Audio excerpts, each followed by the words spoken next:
Assalamualaikum warahmatullahi wabarakatuh. Sekarang waktunya kembali ke pelajaran informatika ya. Melanjutkan pelajaran kemarin. Sekarang materinya informatika dan profil pelajar Pancasila. Untuk menyiapkan diri menghadapi masa depan di era digital, kalian juga perlu membangun kebiasaan-kebiasaan baik yang menumbuhkan karakter yang baik pula. Bagi belajar Indonesia, karakter yang baik ini dirumuskan sebagai profil belajar Pancasila yang memiliki ciri-ciri berikut. 1. Beriman bertakwa pada Tuhan Yang Maha Esa dan berakhlak mulia. 2. Berkebinekaan global. 3. Mandiri. 4. Bergotong royong. 5. Bernalar kritis. 6. Kreatif.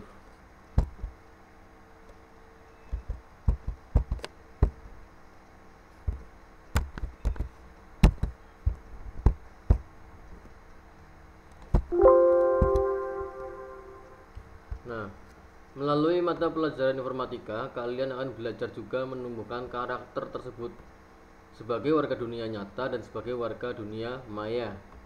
Saat membahas materi tentang berpikir komputasional, analisis data, pemrograman, dan dampak sosial informatika, kalian akan mengasah kemampuan bernalar kritis dan kreatif. Dalam proses belajar berbagai materi dalam informatika, kalian akan belajar untuk mandiri saat mengerjakan tugas-tugas yang diberikan oleh guru. Kalian juga akan mengembangkan kemampuan bergotong royong, bernalar kritis, dan kreatif saat berdiskusi dan berkreasi menyelesaikan atau membuat proyek bersama teman-teman kalian. Teman kalian mungkin berasal dari berbagai daerah, bahkan mungkin kalian akan bertemu dengan teman-teman dari berbagai negara melalui dunia maya.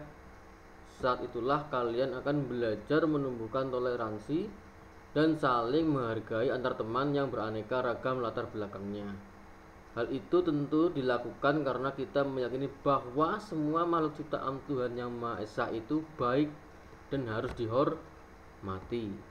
Cara berkomunikasi yang baik dengan sesama menunjukkan akhlak yang mulia. Sekarang ada beberapa yang biasa ditanyakan ya dalam istilah informatika ya. Apa perbedaan informatika dan TIK?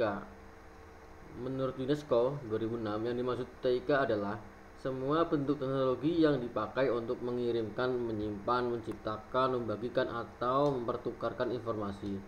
TIK mencakup teknologi seperti radio, televisi, video, DVD, telepon, sistem satelit, komputer, dan jaringan komputer, serta peralatan dan layanan yang berhubungan dengan teknologi ini seperti video conference dan surat elektronik.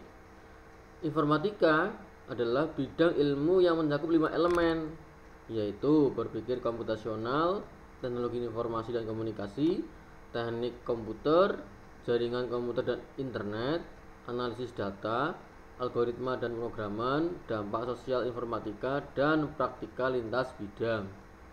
Jadi informatika lebih luas artinya. TIK adalah salah satu bagian yang dipelajari dalam informatika. Apakah belajar informatika harus memakai komputer? Belajar informatika tidak harus menggunakan komputer. Tujuan penting pelajaran informatika adalah agar dapat memahami cara kerja komputer dan sistem digital berbasis komputer. Kalian bisa memahaminya dengan berbagai cara, misalnya melalui permainan, simulasi, dan kegiatan tanpa menggunakan komputer yang dirancang guru kalian. Kegiatan semacam ini sering disebut sebagai kegiatan yang bersifat unpledged. Apa itu problem dan problem solving? Mengapa hal itu penting? Problem adalah suatu keadaan atau situasi yang harus diatasi. Upaya untuk mengatasinya disebut problem solving atau penyelesaian persoalan. Dalam kehidupan sehari-hari, kita sering menghadapi persoalan yang harus diselesaikan atau diatasi. Makin dewasa kalian, problem yang akan dihadapi mungkin akan makin rumit. Oleh karena itu, penting bagi kalian untuk sejak sekarang belajar cara mengatasi masalah. Hal itu bisa dilakukan salah satunya melalui proses belajar bersama teman-teman kalian dalam mata pelajaran informatika. Apa hubungannya informatika dan mata pelajaran atau bidang lain? Dalam era industri 4.0, hampir semua bidang kehidupan manusia didukung dengan sistem berbasis komputer. Hal-hal sehari-hari mulai dari pendataan penduduk, pendaftaran sekolah, pencarian moda transportasi, hingga hal-hal ilmiah seperti analisis data dari media sosial, data sel penyakit, hingga penciptaan robot humanoid yang mampu menirukan perilaku manusia tidak bisa dilepaskan dari informatika, ya, tidak bisa dilepaskan dari informatika. Oleh karena itu, informatika berkaitan dengan banyak mata pelajaran lain. Contohnya, informasi berkaitan dengan bahasa, karena pada saat membuat program komputer kita perlu memahami masalah dari berinteraksi dengan sebahasa manusia. Kemudian harus menuliskan program komputer. Dalam bahasa pemrograman tertentu, informatika berkaitan dengan matematika, karena model komputasi dalam matematika merupakan abstraksi dari program komputer. Informatika bisa berkaitan dengan sains, sejarah, musik, dan sebagainya. Karena dalam berbagai bidang itu kita bisa menggunakan komputer untuk membantu menyelesaikan masalah yang ada.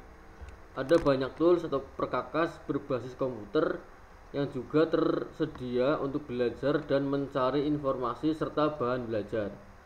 Cara berpikir sistematis dan terstruktur yang menjadi ciri informatika akan menolong kalian dalam mempelajari ilmu yang lain. Kegiatan apa saja yang akan dilakukan dalam pelajaran informatika?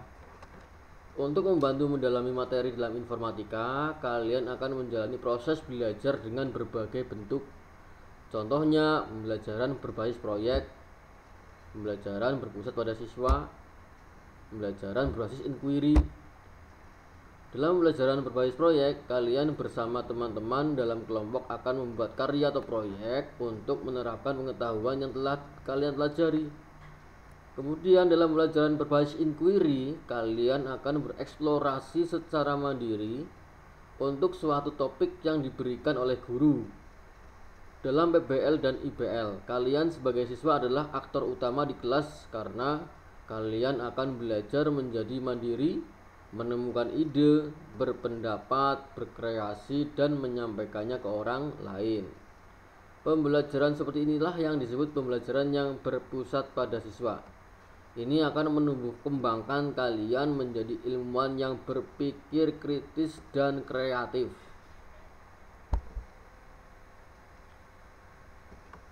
Adakah hubungan antara bermain games dan informatika? Salah satu hal menarik dari dunia komputer adalah permainan game. Bermain game ada sisi positifnya. Misalnya, dalam beberapa game kalian bisa belajar strategi, belajar memahami bahasa asing, belajar berkompetisi secara sehat, dan sebagainya. Yang penting diingat, kalian perlu mengatur waktu bermain game agar tidak kecanduan.